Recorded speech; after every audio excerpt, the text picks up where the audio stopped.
ချူဖုံးဟာဝက်သက်ဓာဘော်ကသွေးစားတွေကိုတုပ်လိုက်ရင်အပြန်ရောက်တာနဲ့အဲ့ဒီမိုးကျိုးကျင့်စဉ်ကိုချက်ချင်းစပြီးလေ့ကျင့်တော့မယ်လို့စိတ်ထဲကကြံစီနေခဲ့ပါတယ်သူထွက်သွားပြီးတာနဲ့တပြိုင်နက်ကျင့်ကြံသူမောင်နှံနှစ်ယောက်အဲ့ဒီနေရာကိုရောက်ရှိလို့လာခဲ့တာပေါ့လူငယ်ဖြစ်သူကသူ့ရဲ့ပြန်တန်းနိုင်တဲ့ဓာတ်မျက်ပေါ်ကနေခုန်ဆင်းပြီးတေဆုံးနေတဲ့လေမုန်တိုင်းဝင်ပလွေရဲ့အလောင်းကိုစစ်ဆေးလိုက်တဲ့အခါ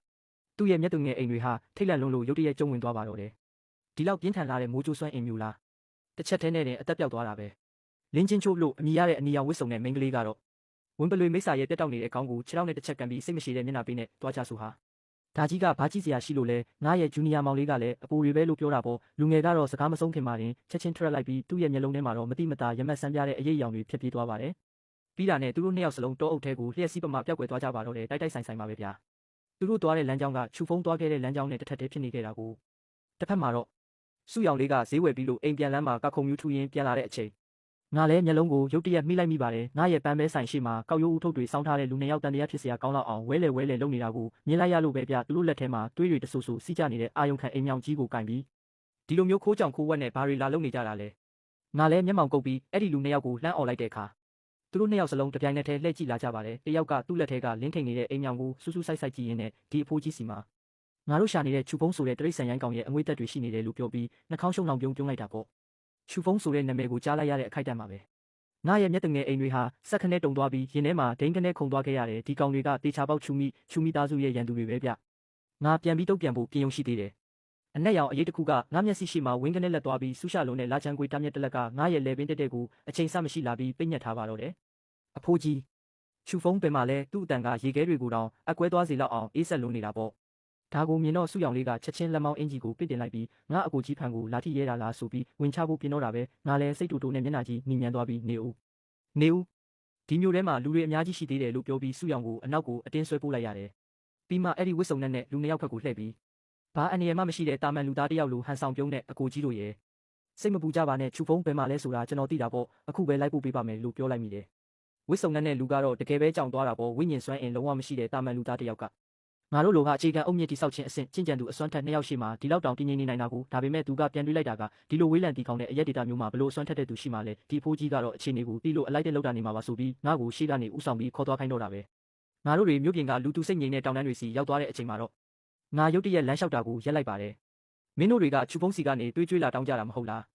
းလာချန်ကွေးသားကိုကင်ထားတဲ့ကောင်ကသူ့ရဲ့ကောက်ရိုးဦးထုတ်ကိုပင့်တင်လိုက်ပြီးမင်းကတော်တော်လေးအမြင်ကျဲတာပဲဒါဆိုလဲအမာရွတ်တွေနဲ့ပြည့်နေတဲ့ဒီမျက်နှာကိုမြင်ပြီးပြီဆိုတော့မင်းရဲ့တပည့်လိမ္မာလေးနဲ့အတူအသေးခံဖို့အစင်သင့်ပြင်ထားလိုက်တော့လို့អော်တာပေါ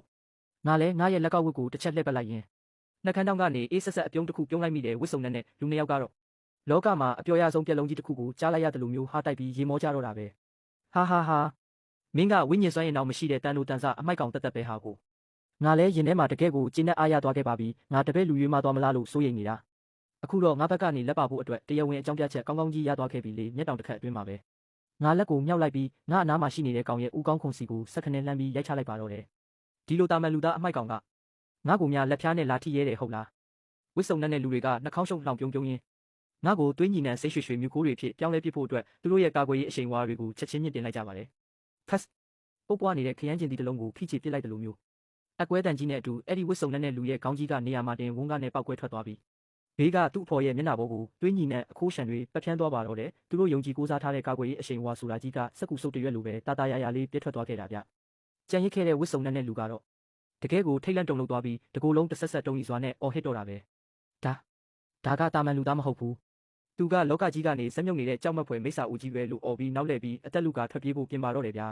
ငါကအေးဆက်လေးတန်နဲ့လာကြွားပြီးမှတော့ပြေးဖို့စိတ်မကူးနဲ့တော့လှုပ်ပြောလိုက်ပြီးခက်ခါလောင်ပြုံးတစ်ခုနဲ့အတူလေထဲကနေသူ့စီကိုလက်ဝါးနဲ့နောက်ထပ်တစ်ချက်ဖျက်ရိုက်ချလိုက်ပါတယ်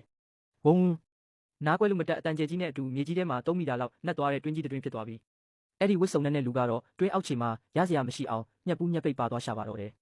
ငါလဲလက်ကိုတစ်ချက်ခါလိုက်ရင်ဒီမဖြက်စီးနိုင်တဲ့ဝရစိန်ရွှေကိုထဲကခန္ဓာကိုယ်အစွမ်းတန်မာလာတော့ဟုတ်ပါပြီဒါပေမဲ့မော်ပညာတွေသုံးလို့မရတာကခက်တဲ့ရန်သူတွေကကောင်းကင်ပေါ်ပြန်ပြီးတိုက်ခိုက်တဲ့မော်ပညာတွေသုံးလာရင်တော့နည်းနည်းစိတ်ရှုပ်เสียရပဲလို့စိတ်ထဲကညှိတွားမိတာပေါ့ငါလဲလက်နှစ်ဖက်ကိုနောက်ပစ်ပြီးမျိုးထဲကိုဖြည်းဖြည်းချင်းလမ်းလျှောက်ပြန်လာရင်ဒီကောင်လေးရဲ့ရန်သူတွေကအိမ်တကားဝအထိလာခောက်နေကြပြီးပဲကြည်ရတာသူ့ကိုအရင်ကထက်ပိုပြီးပြင်းပြင်းထန်ထန်လေ့ကျင့်ပေးမှဖြစ်တော့မယ်လို့တွေးနေမိပါတယ်တစ်ဖက်မှာတော့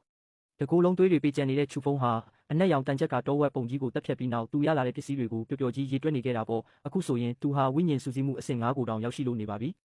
မိမိခန္ဓာကိုယ်ထဲမှာရှံထွက်နေတဲ့မိုးကြိုးစွမ်းအားတွေကိုခံစားမိရင်သူမအောက်နိုင်ပဲအသက်ကိုပြင်းပြင်းရှူလိုက်မိတယ်ဆရာကြီးပေးလိုက်တဲ့ဒီကျင့်စဉ်ကတကယ်ကိုကောင်းကင်ဘုံကိုဆန့်ကျင်နိုင်လောက်အောင်အစွမ်းထက်လွန်နေပြလို့စိတ်ထဲကအသေးအတန်ချီးကျူးနေမိတာပေါ့သူကဆရာစီပြန်ပြီးအစီရင်ခံဖို့အတွက်မိစ္ဆာသားရဲ့နည်းနည်းလောက်ထက်သက်ရမလားလို့စဉ်းစားနေတော့ရုတ်တရက်ကျင့်ကြံသူလူအုပ်ကြီးတစ်ခုကလမ်းကြောင်းတစ်ခုလေးစီကိုအလူအရက်ပြေးသွားနေကြတာကိုမြင်လိုက်ရတယ်သူလဲလမ်းသွားလမ်းလာဝိညာဉ်စုစည်းမှုအဆင့်ရှိတဲ့ကျင့်ကြံသူတယောက်ကိုဆွဲဖမ်းပြီးဘာဖြစ်တာလဲလို့မေးလိုက်တာပေါ့အဲ့ဒီလူကချက်ချင်းလှည့်ဆဲမလို့ပြင်လိုက်ပေမဲ့ချူဖုံးရဲ့ကိုကထွက်နေတဲ့လူတက်ငွေအရှိန်ဝါကြီးကိုမြင်လိုက်ရတဲ့အခါမှာတော့ခြားခြားလဲသွားပြီးမုံငက်လေးတစ်ကောင်လိုချက်ချင်းငင်ကုတ်သွားရှာပါတယ်အခြေအနေကိုသိရတော့ချူဖုံးရဲ့မျက်လုံးတွေဝင်းကနေတောက်ပသွားခဲ့တယ်သူတက်လာတဲ့မိစ္ဆာပင်ကူခြေထောက်တွေကိုဂုံနီအိတ်ထဲအတင်းထိုးထည့်ပြီးလူအုပ်ကြီးတဲကိုတိုးဝင်သွားတော့တာပေါ့ဆရာကြီးအတွက်အာဟာရဖြစ်မဲ့ဒေါ်လာရတနာတတိအချို့သွားကူပေးရမယ်လေ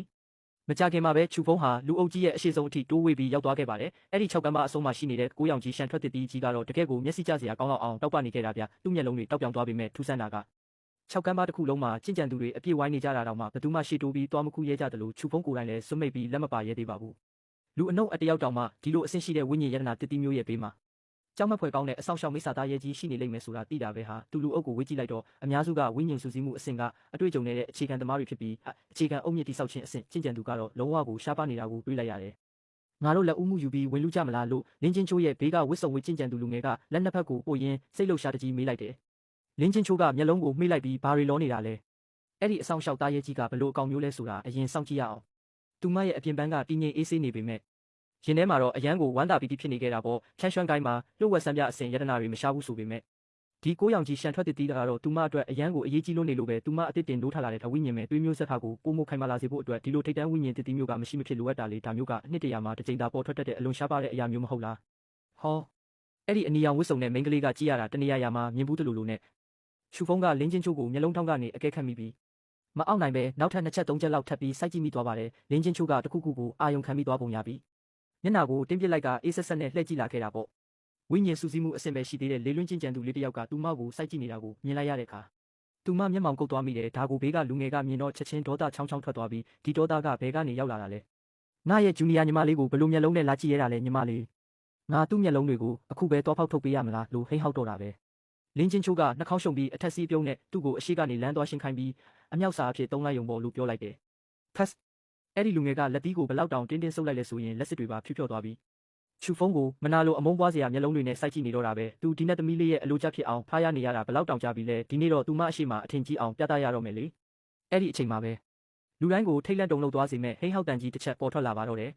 တောင်တောင်လောက်ကြီးမားတဲ့အနက်ရောင်အရေးကြီးတစ်ခုက6ကမ်းပါအောက်ခြေကနေဝုန်းကနေခုန်တက်လာခဲ့ပြီးပြတေးသေးချာချာကြည့်လိုက်တော့မှ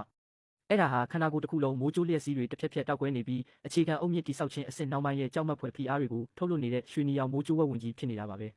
ဒါကြီးနဲ့ရှင်ရင်ငါတို့ကကစားစရာတက်တက်ပဲဟာကိုလို့အချို့လူတွေကတွေးမိပြီးချက်ချင်းပဲနောက်လှည့်ပြီးအသက်လူကထွက်ပြေးကြပါတော့တယ်ဗျာ